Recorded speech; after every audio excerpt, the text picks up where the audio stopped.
Today I'm going to tell you an interesting story about the life of Saint Gabriel of Georgia. Saint Gabriel was a Georgian priest and monk and is also known as Confessor and the Fool for Christ, and he is also known as the patron saint of monks, healers, and in Georgia. He was born on August 26, 1929 in Tiflis, Georgia, during the time when the country was under the Soviet rule. His father died when he was 2 years old, and his mother raised him in poverty and fear. But even as a child, he showed signs of faith and devotion. When he was young, he saw people carrying an icon of Jesus and asked who it was. When he learned it was God, his heart was awakened with deep love. And from that moment on, he secretly searched for Christ even though the Soviet Union forbade people from reading Christian books. During the communist persecution, when people hide their religious icons in secret places, he would ask them to give it to him. These icons are now preserved in the church he built and in the tower of women's monastery of Saint Gabriel. Later, he chose to live a monastic life where he was then called Brother Gabriel. In 1955, he was ordained a priest where he served at the Sioni Cathedral and in Batania Monastery for several years.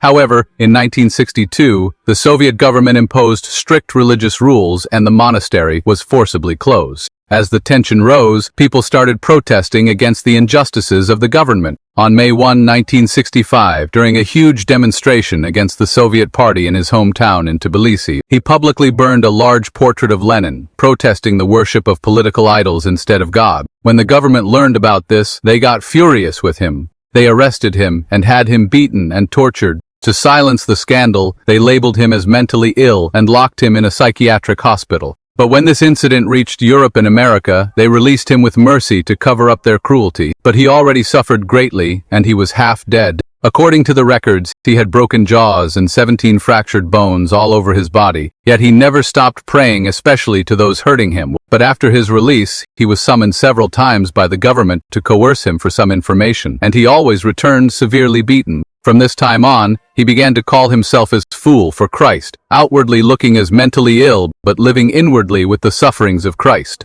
In 1971, he was appointed as the abbot of a women's monastery in Saint Gabriel. In here, he lived a life of solitude, and he also received visions and miracles. In November 2, 1995, he happily passed away, and he was buried with ancient monastic custom with a simple shroud without a coffin. 2 decades after his death, his body was exhumed and it was found incorrupt, and it was reburied at the monastery of Saint Gabriel. Later, he was canonized and was called Holy Father Gabriel Confessor and Fool for Christ. Today, he is venerated as the patron saint of monks, healers, and in Georgia, and his feast day is celebrated every 2nd of November. If you like stories like this, support us, follow, like, and subscribe.